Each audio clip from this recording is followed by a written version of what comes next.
Continuamos en la jornada de la tarde con la conferencia Presentación y Debate sobre el anteproyecto de ley para la indemnización de los daños a las personas. La conferencia será a cargo del doctor Sergio Rojas Quiñones y los panelistas posterior a esta serán el doctor Arturo Solarte Rodríguez, el doctor Fernando Moreno y el doctor Obdulio Velasco. Y el moderador será el doctor Juan David Palacios. El doctor Sergio Rojas Quiñones es abogado de la Facultad de Ciencias Jurídicas de la Pontificia Universidad Javeriana de Bogotá, magíster en Derecho de Daños de la Universidad de Girona, España, profesor de la Universidad Javeriana, la Universidad de los Andes, Universidad Sergio Arboleda y Universidad de La Sabana. Es también miembro del Centro de Estudios de Derecho Privado y del Grupo de Investigación en dicha área de la Pontificia Universidad Javeriana. Ha publicado varios libros, entre los que se destacan Responsabilidad Civil, la nueva tendencia y su impacto, y Solidarismo contractual. Es redactor del anteproyecto de ley para la indemnización de los daños a la persona. Doctor Sergio, bienvenido. Listo. Buenas tardes. Es un placer para el IARCE contar hoy con la presencia del doctor Sergio Rojas, quien ha liderado este tema del proyecto de ley del perjuicios a las personas y con quien tuvimos la valiosa oportunidad en el IARCE de tener 4 sesiones de discusión de los temas, haciendo la salvedad de que el IARCE desde el inicio, aunque trató de tomar una posición institucional,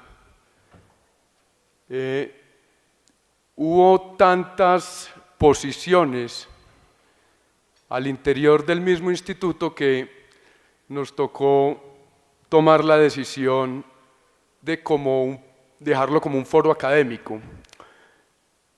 Fueron muchas las preocupaciones que nos surgieron con la presentación que nos hiciera el doctor Sergio de este proyecto, el cual tuvimos, repito, la oportunidad de debatir de una manera muy calmada y espaciada en esas 4 sesiones y que lo hicimos de tal manera que pudiéramos analizar cada uno de los diferentes perjuicios, tanto patrimoniales como extrapatrimoniales, con las diferentes críticas y posiciones que se pudieron plantear.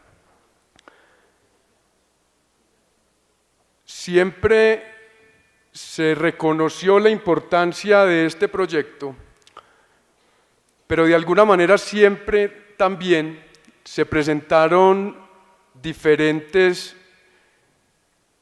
críticas generales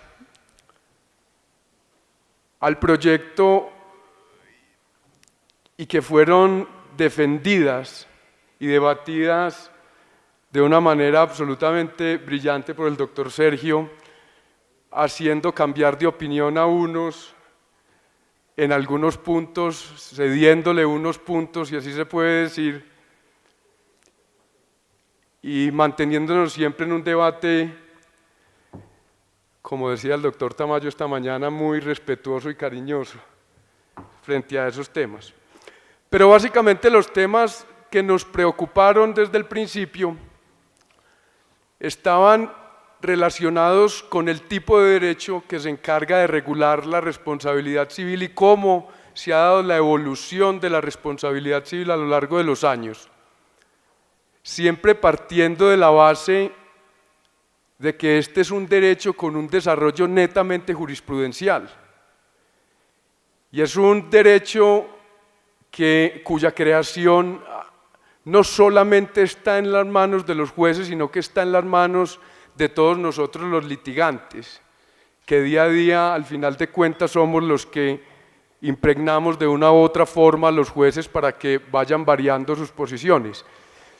Y el perfecto ejemplo de ello lo hemos visto en este mismo congreso, en planteamientos tan interesantes como el del doctor Solarte,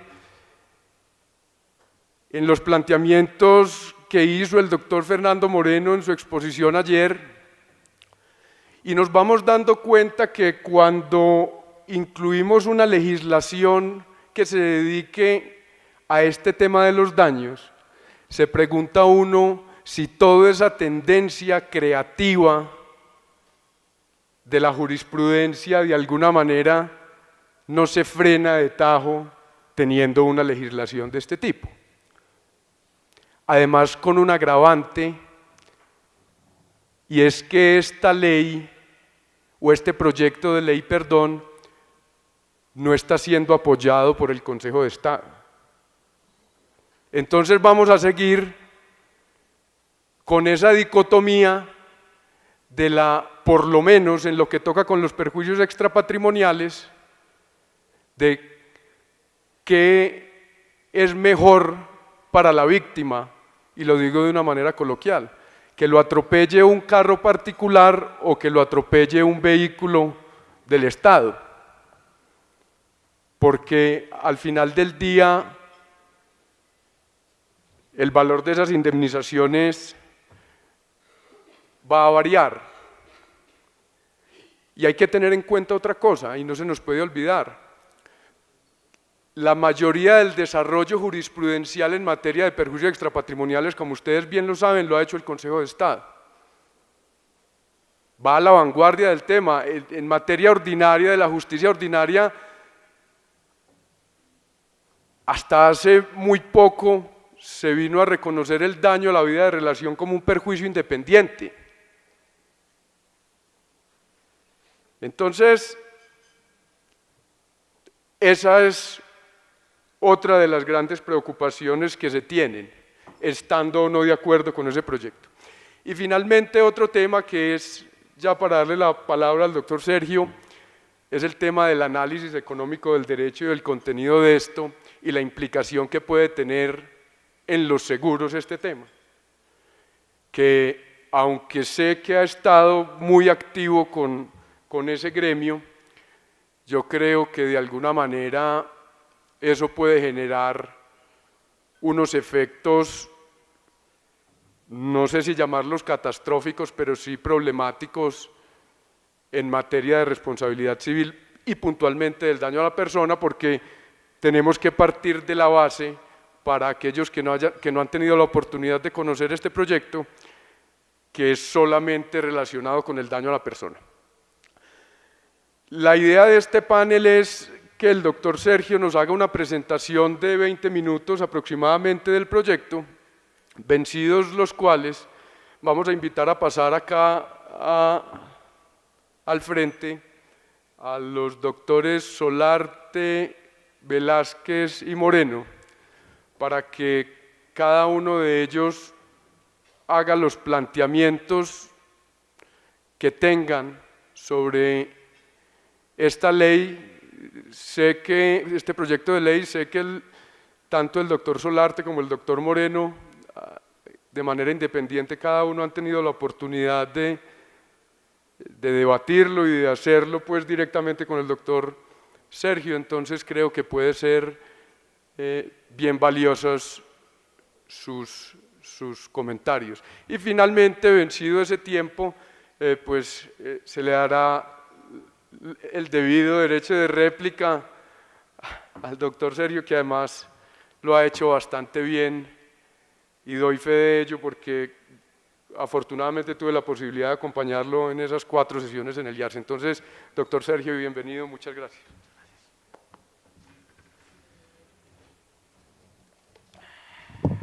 El doctor Juan David siempre me deja el escenario muy caldeado, siempre me pasa.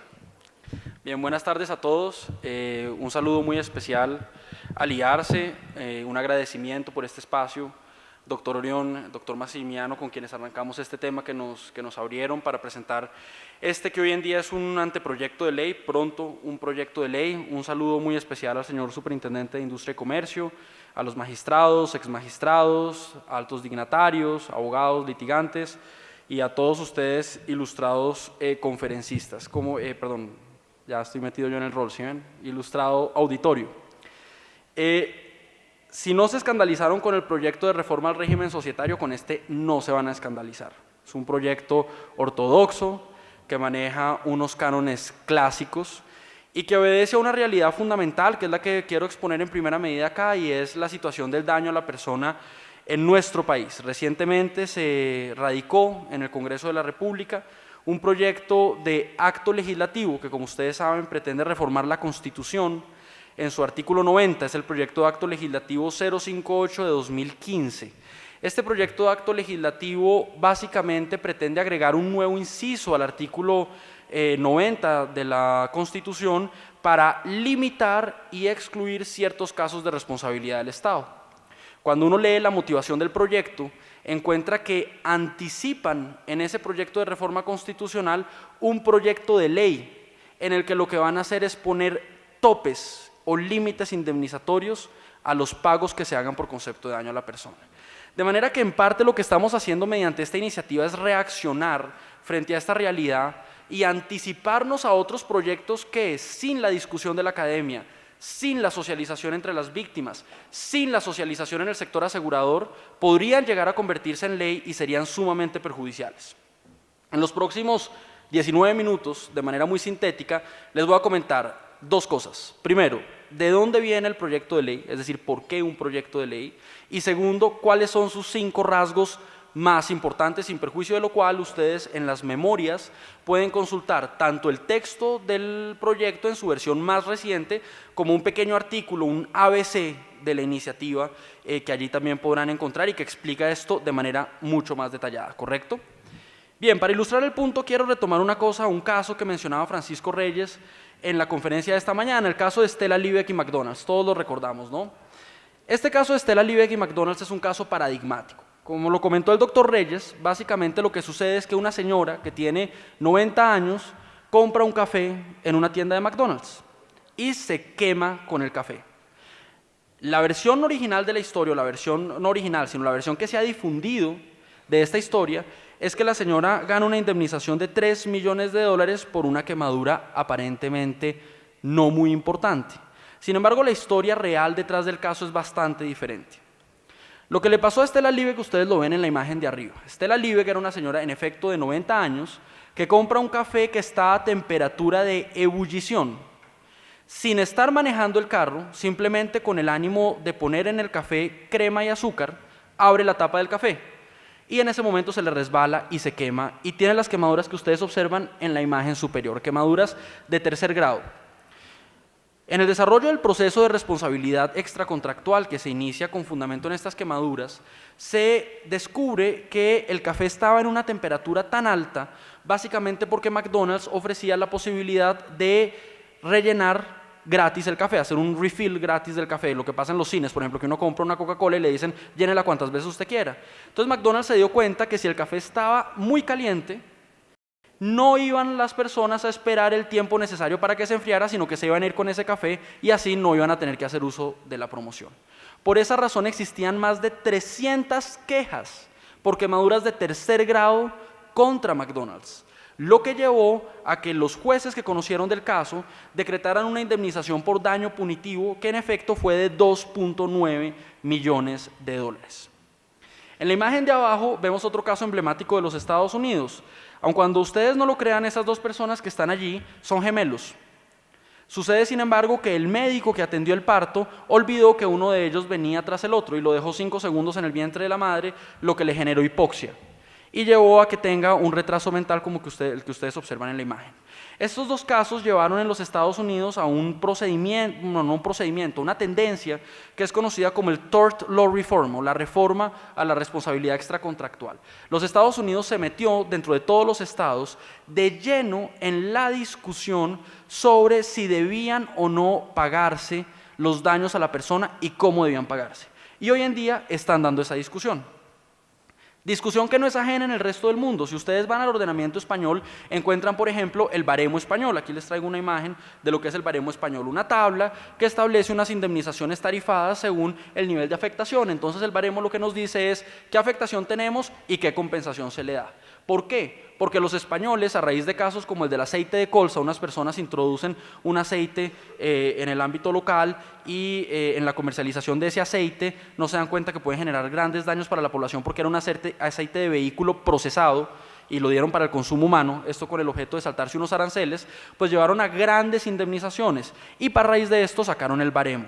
Los franceses tienen un instrumento que se llama el Rapport d'Intillac, que es un instrumento todavía no vinculante, pero que establece un catálogo de perjuicios. Hay una conferencia muy ilustrativa de la doctora Milagros, quien también ha estado cercana a este proyecto de regulación, Milagros Coteig, que ustedes verán en sus memorias. Ella dejó allí su conferencia sobre la indemnización del régimen francés. Allí también tiene unas tablas que establecen cómo se indemnizan los daños a la persona. Los alemanes, si ustedes han ido a Alemania y se acercan a los tribunales federales de Alemania, ustedes van a ver que hay personas vendiendo unas revistas que tienen en el título daño corporal. Bueno, estas revistas traen unas tablas que indican los montos para pagar. Los ingleses tienen unas tablas que se llaman las tablas de Ogden, que les dicen cuánto se debe pagar por cada afectación. Los islámicos tienen también unas tablas que establecen cuánto se debe pagar por las indemnizaciones. Lamentablemente en Colombia no tenemos una aproximación similar. En Colombia, a pesar de la necesidad de contar con una regulación de los daños a la persona, con lo que nos encontramos hoy en día es con unas reglas de carácter puramente jurisprudencial.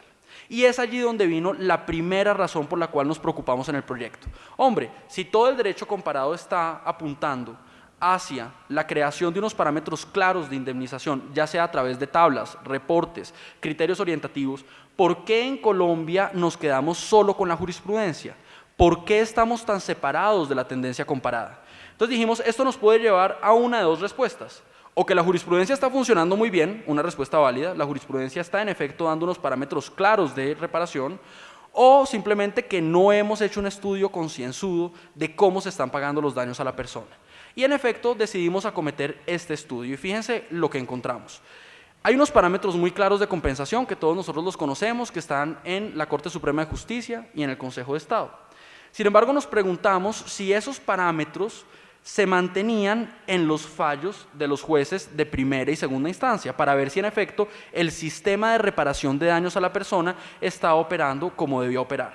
Hicimos entonces un análisis junto con el equipo que está aquí acompañándome del proyecto y encontramos que entre 2004 y 2014, si analizamos los jueces civiles de circuito y los tribunales superiores de distrito judicial, se han proferido 494 fallos dedicados solo al tema de daño a la persona.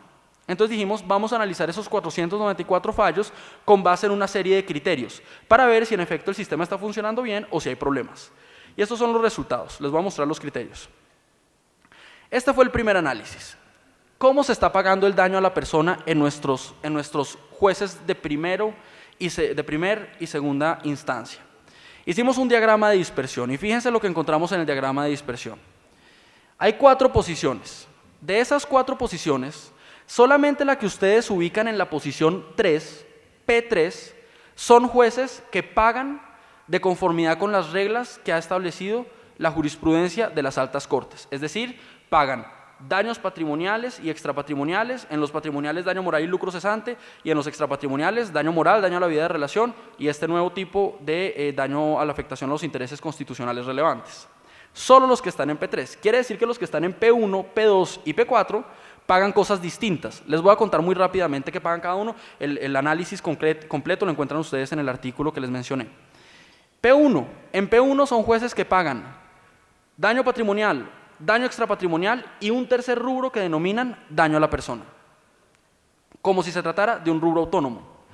Los de la posición 2 son jueces que pagan daño patrimonial y daño extrapatrimonial, pero en el daño extrapatrimonial pagan daño moral, daño a la vida de relación y una tercera categoría que denominan daño a la persona, cuando la Corte no lo ha reconocido así. Y los más curiosos son los que están en P4. Los que están en P4 son jueces que pagan daño patrimonial y daño extrapatrimonial, pero en la categoría de daño patrimonial dan daño emergente, lucro cesante y una tercera categoría que llaman daño a la persona, que no es ni daño emergente ni lucro cesante. Una cosa bastante curiosa, bastante extraña, que prende las alertas. Este lo reservaré para el final, habida cuenta de los comentarios de Javier Tamayo ayer. Otra cosa que encontramos fue la siguiente. Ustedes saben que en materia extrapatrimonial nuestro ordenamiento, estoy hablando del ordenamiento civil particularmente, estoy refiriéndome a la sala civil, da básicamente daño moral y daño a la vida de relación, más una tercera categoría hoy en día en duda, que fue la categoría de agosto de 2014. Entonces dijimos, miremos qué están dando los jueces en materia extrapatrimonial para ver si dan esas categorías. Pues fíjense lo que nos encontramos. Los que ven en adecuada vertebración son jueces que efectivamente dan daño moral y daño a la vida de relación. Sin embargo, hay jueces que dan o que pagan, y cuando digo pagan me refiero a que están marcando una condena en dinero por estos perjuicios distintos a los que establece la Corte. Por ejemplo, hay jueces que condenan el pago del daño sexual como un daño autónomo, distinto de los demás. Hay otros que piden, que decretan el pago del daño estético como si fuera distinto a los demás. Y hay otros que crean una categoría que se llama perjuicio de agrado y dicen, hombre, además del daño moral y el daño a la vida de relación, yo condeno el pago del perjuicio de agrado, una tercera categoría que la Corte en principio no ha reconocido como autónoma. Es más, tenemos una anécdota curiosa y es que en este caso del perjuicio de agrado, esto lo daba un juez, si no estoy mal, en Chocó. Y este juez curiosamente decía, bueno, voy a dar el perjuicio de agrado, que ustedes saben que es una categoría además francesa, esta categoría es traída de Francia, pero curiosamente el juez decía, voy a dar el perjuicio de agrado, que fue creado en el Perú y que efectivamente es una categoría muy difundida en el Perú, cuando la categoría realmente es de origen francés. Fíjense, en el daño emergente, mientras que el resto del mundo paga los gastos de adaptación de vivienda, los gastos de adaptación de vehículo, regula el tema de las prótesis, las ortesis u órtesis, como les quieran llamar, en nuestro caso nosotros encontramos que solamente de todos los casos analizados, en el 14% se solicitaban estos rubros. ¿Y saben en cuánto se concedieron, por ejemplo, gastos de adaptación de vivienda y gastos de adaptación de vehículo? ¿Qué creen? En el 0%. Ni uno solo, en jueces de circuito y tribunales superiores. Lucro cesante, se los cuento rápidamente porque el cronómetro está yendo más rápido de lo que yo pensé. Lucro cesante, de cada 100 casos de lucro cesante, 81 se equivocan en la cuantificación. Y de esos 81, el 7% se equivoca tanto en la determinación del periodo como en la determinación del ingreso. Una estadística muy complicada. Y para concluir con el problema, fíjense cómo son los montos, por ejemplo, en daño moral. Seleccionamos 3 jurisdicciones, bueno, no jurisdicciones, no es el término técnico, pero 3 espacios del territorio relevantes y encontramos la siguiente situación. Ante eventos objetivamente análogos, se pagan cuantías completamente distintas, por ejemplo, en el daño moral. Fíjense lo que pasa con la pérdida de la función sexual. Si usted pierde su función sexual en el Yopal, le va mucho mejor en cuanto a compensación del daño moral que si la pierde en Santa Marta o en Bogotá, ¿sí? Lo propio sucede con el estado vegetativo o con la cuadriplegia. Hay un error en esta gráfica, es cuadriplegia.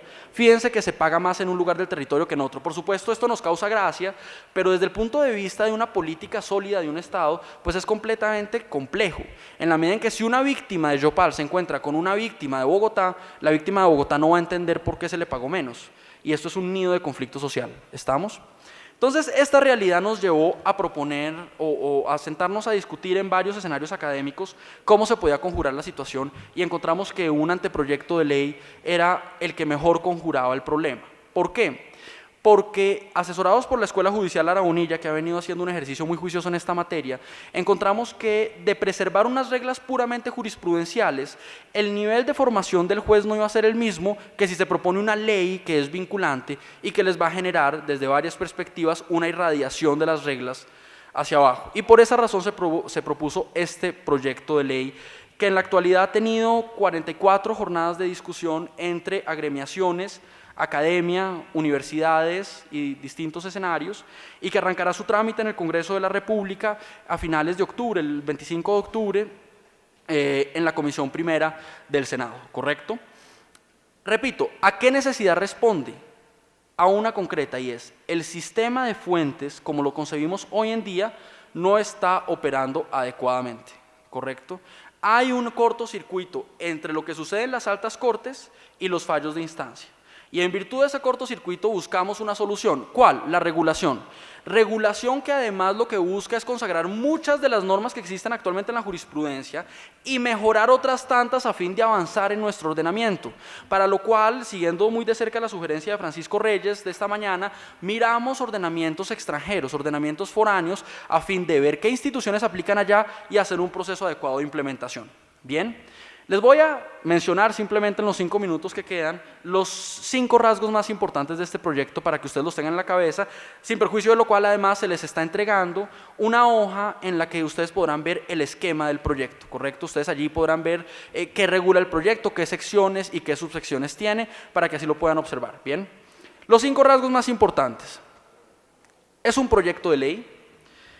Como ya les expliqué, ¿por qué ley? Porque básicamente vemos que las soluciones jurisprudenciales, al menos hasta nuestros días, no están dando los resultados que se esperaba que dieran.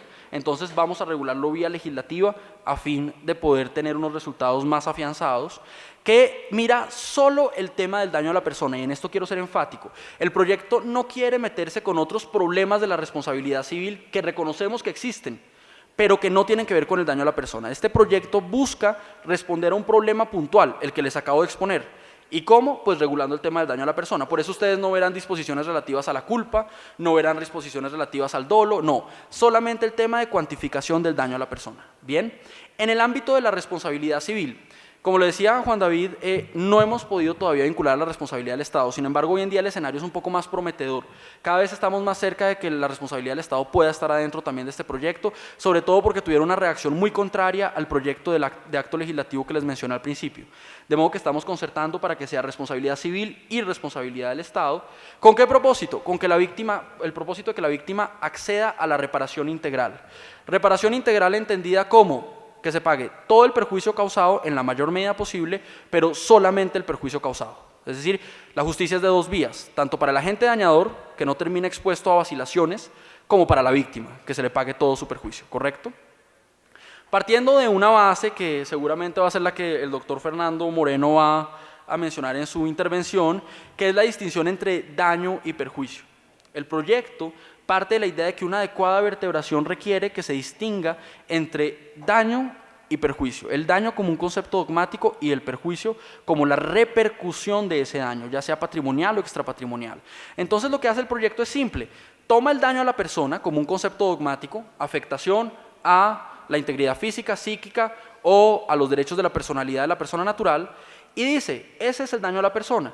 Y cuando ese daño genere una serie de perjuicios, que pueden ser patrimoniales o extrapatrimoniales, vamos a ordenar el pago. ¿Estamos? Es una distinción, daño versus perjuicio.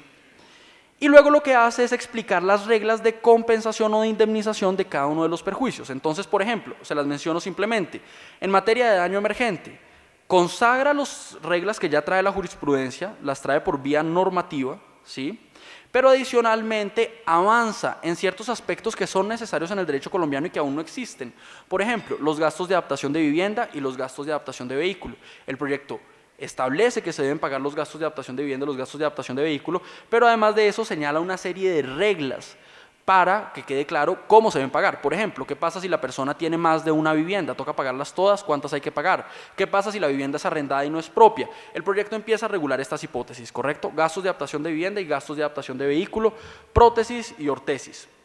En materia del lucro cesante, el proyecto señala unas reglas claras de cuantificación del lucro cesante porque es evidente que los jueces están enfrentándose a un sistema muy complejo de cuantificación que es lo que lleva a que 81 de cada 100 casos tengan errores. Entonces, el proyecto establece unas reglas claras de cuantificación y además de eso se ocupa de casos problemáticos, como las personas dedicadas a las tareas del hogar, que ha sido un caso tradicionalmente problemático, o el caso de los desempleados. Verán ustedes que el proyecto trae reglas puntuales sobre estas materias.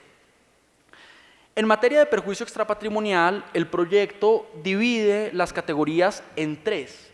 Parte de la división entre la esfera interna y la esfera externa, como lo ha hecho tradicionalmente la jurisprudencia. Para la afectación extrapatrimonial de la esfera interna, ¿sí?, usa el daño moral. Bien. Y para la esfera externa, usa dos conceptos: el daño psicofísico y el daño a la vida de relación. En esto se acerca de manera sensible a dos sistemas, al alemán de una parte y al español de la otra. Entonces lo que hace es decir, si es en la esfera interna, es daño moral. Si es en la esfera externa, sobre cualquier derecho de la personalidad, es daño a la vida de relación. Pero si es sobre la esfera externa, sobre dos derechos de la personalidad, la integridad física y la integridad psíquica, es psicofísico, ¿correcto? ¿Por qué esa distinción entre el psicofísico y los demás? Porque el psicofísico se maneja con base en un baremo médico, a fin de evitar las oscilaciones que les mostraba en las gráficas de barras, en donde había unos que pagaban un poco, otros que pagaban mucho. El proyecto que se ha venido trabajando con una junta médica desarrolla un baremo médico, un anexo que establece el grado de afectación y su puntuación, ¿correcto? Y su puntuación. Por lo demás, se traen otra serie de particularidades, básicamente se regulan temas como qué pasa si la lesión varía en el curso del proceso, este tema ya se había abordado por la jurisprudencia. El proyecto contempla o, digamos, acoge casi que en su totalidad las reglas jurisprudenciales en la materia. Regula también cómo pueden, o si pueden o no, acumularse los pagos derivados de la seguridad social con las indemnizaciones para establecer finalmente una regla clara sobre ese particular, y trae una junta calificadora de la lesión a fin de que el baremo médico pueda operar. En general, se trata entonces, 20 minutos son muy apretados para poderles explicar un proyecto que tiene más de 100 artículos, se trata entonces de una iniciativa que básicamente atiende a crear reglas claras, es decir, que el sistema colombiano cuente con una serie de parámetros claros para establecer cuáles son las compensaciones del daño a la persona o también indemnizaciones. Y para hacerlo toma entonces modelos comparados en la estructura que ustedes pueden ver allí en las hojas que les repartieron y que podrán desarrollar con más calma en la presentación escrita que tienen en sus memorias, ¿correcto? Yo creo que entonces ahora queda abierto el espacio para la discusión. Muchas gracias.